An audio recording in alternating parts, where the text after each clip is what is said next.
And good morning po sir, as of 8:10 ng umaga, first video ngayong Friday, November 20. So yung mga lupa dito, natanggal na po ni Ka Joseph. Dito niya tinambak dito sa may Pine Tree 1. Ito yung Pine Tree sir, ito yung mga lupa na tinambak ni Ka Joseph.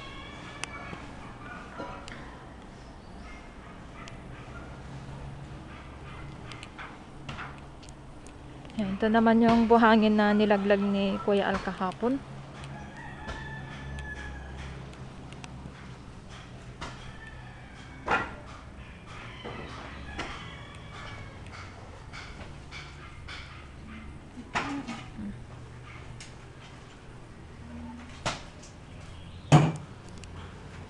Ito yung sahig naman sir na binuhusan nila kay Edgar kahapon. Yan yung manhole. Sir Ed, No. ito yung takip nito? Ha? Ito na yung takip niya? Hindi, dito yan. Nagawa ko ng bago. Ay, gagawan pa. Yan yung manhole 1, gagawan pa ni Kuya Edgar ng takip. Dito yan. Itong takip na dito sir, para dito sa manhole 2.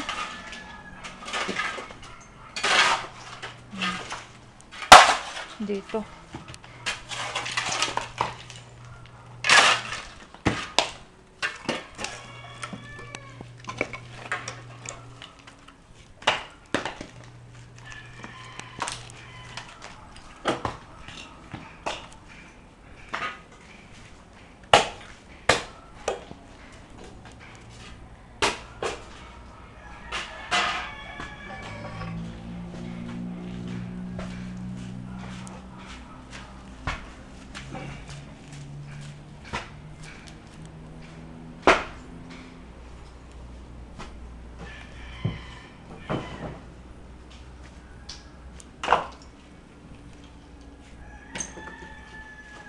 Yan, itong kadugtong ng kanal sir.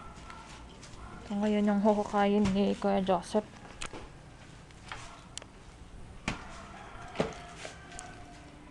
Yan, diretso papunta na dito sa may barracks.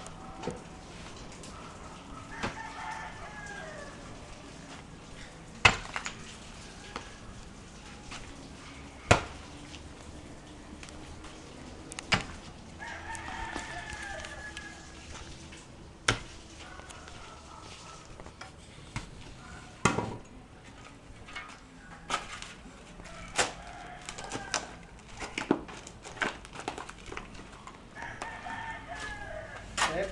Maka mo.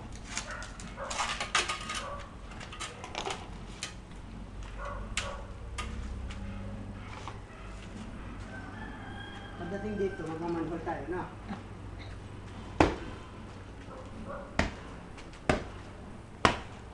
Kasi dyan, higit na ang lang yan. So dito. Manhole. Diyan. Tapos, pagdating naman,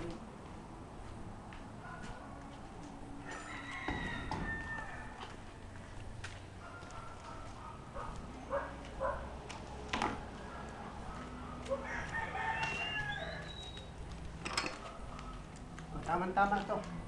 Pagdating dito, manhol ulit na. Kaya tayo tatawid dito, Tep. No. Kaya tayo dito tatawid. Nasa ilalim ng luton yung ano, Tatawid na tayo dyan. yung existing na manhole.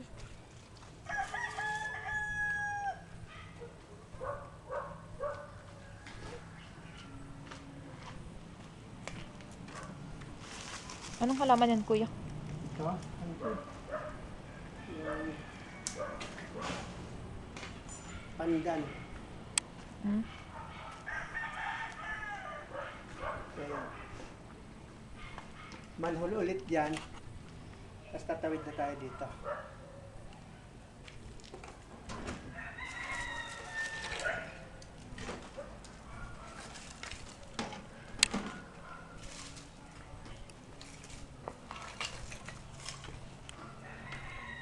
Okay. Ha? Hindi, dito. Una dyan, tapos dito, manhole na.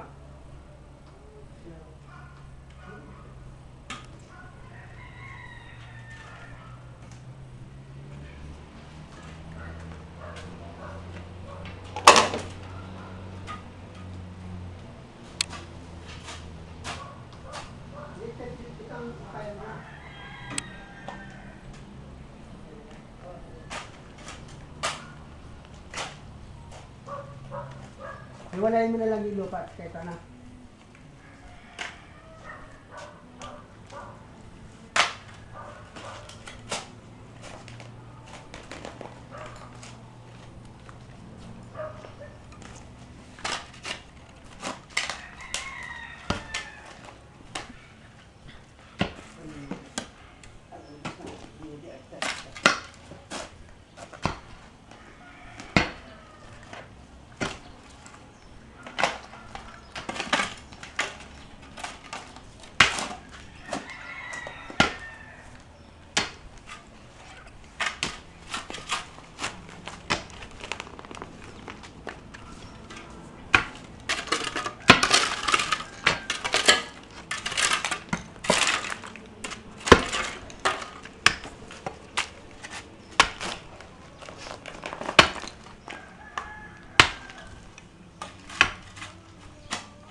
Check ko na natin yung ano.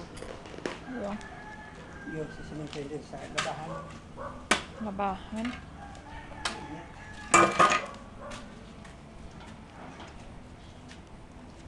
Sobrang init nga, tas bigla na namang babagyo. Tara. Nandito kami ni Kuya Edgar, sir, sa may labahan. Ito si Kuya Edgar. Yung gusto nyo pong mangyari, nasisimentohin na lang to.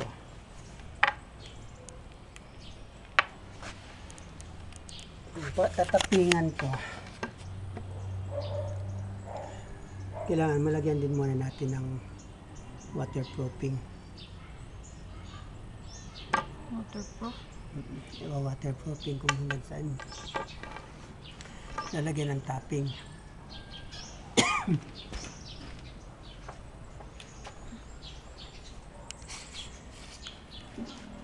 Kailangan mabutasan din ito na. Mabutasan din.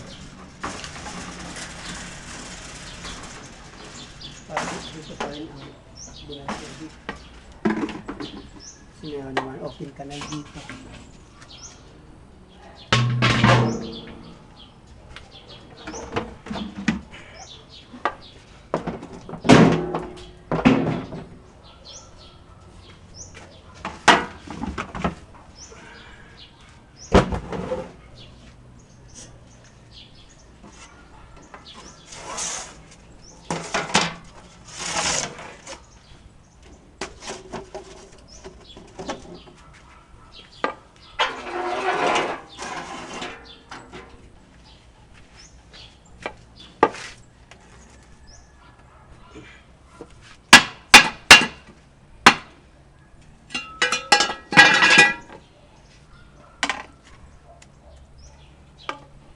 Lilinisin lang ito. Kaya lang naman, sa bandit itong nilagay nilang tubo noon. Kaya pag nabahan ng pine needles, bahado agad. Kung detachment man lang yan, diba? Kaya nang dalhin yung tubig sana na nandiyan dyan. Kasi ito detach naman itong butas dito. Ay, yung palabas. Yung palabas. So, kung ulan-ulan lang, kaya niya na sana yun.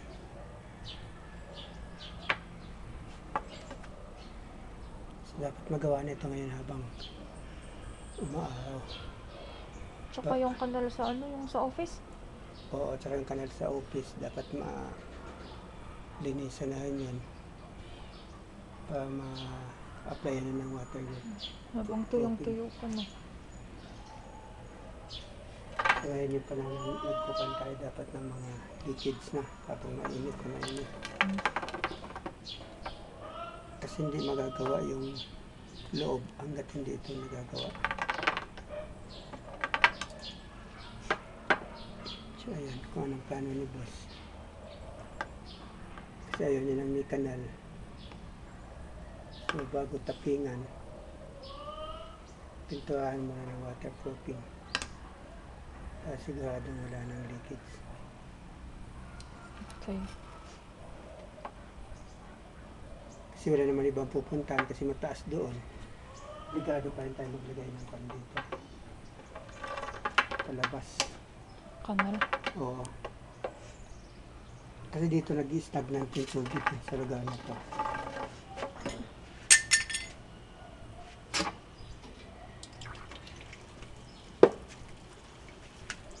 Payo naman kasi siya, di ba? Hindi kasi Yung plebe niya, oh, payo. dito yung cleaving niya eh. Andito yung stock ng tubig.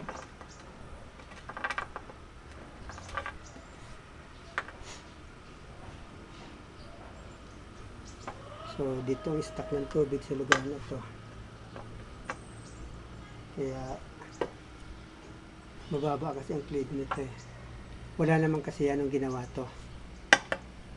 Yung guest room. Wala ang guest room na yan. Dati, opisina yan, ang bubong yan. Iyaw lang. Isang palapag lang. Ngayon, ginawa to, syempre, iba na yung cleaving. Kaya, galing yan dito, pataas, pababa dito. Lahat yan, papunta doon.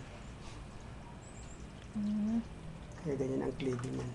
So, kung makikita mo na dito yung tubig, diba? Oo. So, maghahanap talaga yan ng pan, ng dadaanan.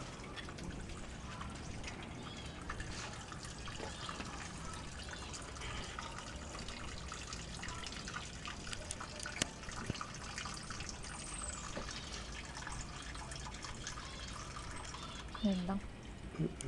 So, ayun, kung talagang gusto niyang tapping-tapping na lang, wala nang butas,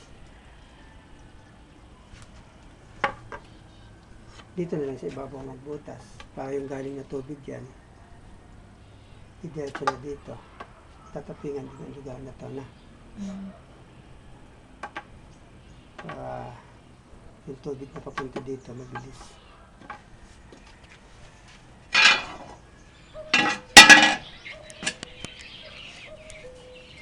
Ko.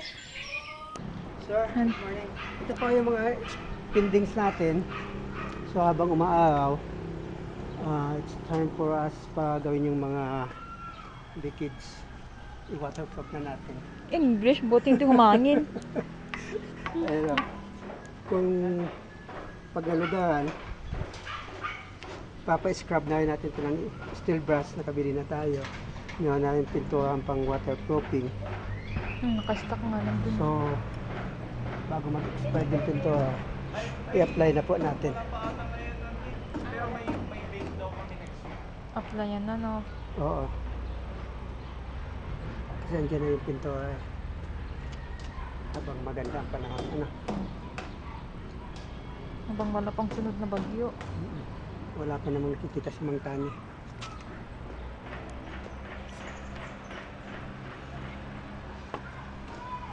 Yan lang, kuya. Ha? Boss, kung walang pambaha, alam mo na.